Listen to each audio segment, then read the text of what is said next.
બે કલાકમાં 5 ઇંચ વરસાદથી જળબંબાકાર ભરૂચ શહેરના અનેક વિસ્તારોમાં ધોધમાર વરસાદથી પાણી થઈ ગયું છે।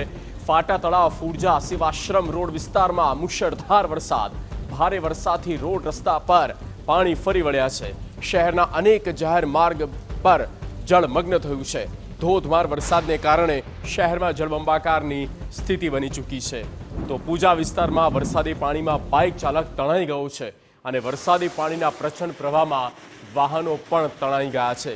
ભરૂચમાં આ સ્થિતિ, નવસારી ત્યારબાદ ભરૂચમાં સાંબેલાધાર વરસાદ થઈ રહ્યો છે અને સાર્વત્રિક વરસાદ સતત આવી રહ્યો છે, જેના કારણે આખો વિસ્તાર જાણે જળમગ્ન બની ચૂક્યો હોય તેમ અનેક જગ્યા પર પાણી ભરાયા છે અને ટ્રાફિક જામ પણ થઈ રહ્યો છે। વાહનો અને ચલાવવામાં પણ ઘણી મુશ્કેલીઓ પડી રહી છે। વિઝિબિલિટી ખૂબ જ ઓછી દેખાઈ રહી છે। આ સ્થિતિમાં છે ભરૂચ। સંવાદદાતા અંકિત મોદી ફૂલ લાઈન પર। ભરૂચમાં કયા વિસ્તાર છે અંકિત, જ્યાં સ્થિતિ બગડતી જઈ રહી છે?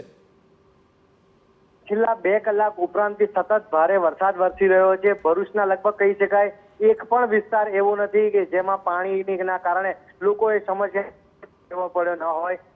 ભરૂચના મુખ્ય માર્ગો, સ્ટેશન રોડ, સેવાશ્રમ રોડ, પુરજા સહિતના ફાટા તળાવ સહિતના વિસ્તારોમાં કમરસમા પાણી ભરાયા છે।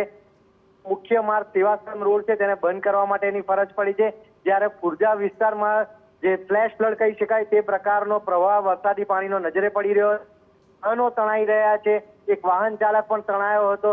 સ્થિતિ બિલકુલ બદતર બની રહી છે, જ્યારે હજુ પણ વરસાદ થોભવાનું નામ લઈ રહ્યો નથી। જી બિલકુલ અંકિત, ત્યાંનું વાતાવરણ અત્યારે કેવું છે, શું લાગી રહ્યું છે? વરસાદ હજી પણ આવનારા સમયમાં આ જ જે વિઝિબિલિટી છે તેની ઇન્ટેન્સિટી છે તે રહેશે કે પછી થોડો ઘણો રાહત જેવું કંઈ લાગી રહ્યું છે? 2 દિવસની ભારે વરસાદની આગાહી આપવામાં આવી છે। આવતીકાલે જિલ્લા કલેક્ટરે એલર્ટ આપી દીધું છે અને તેમાં આવતીકાલે પણ રેડ એલર્ટ આપવામાં આવ્યું છે।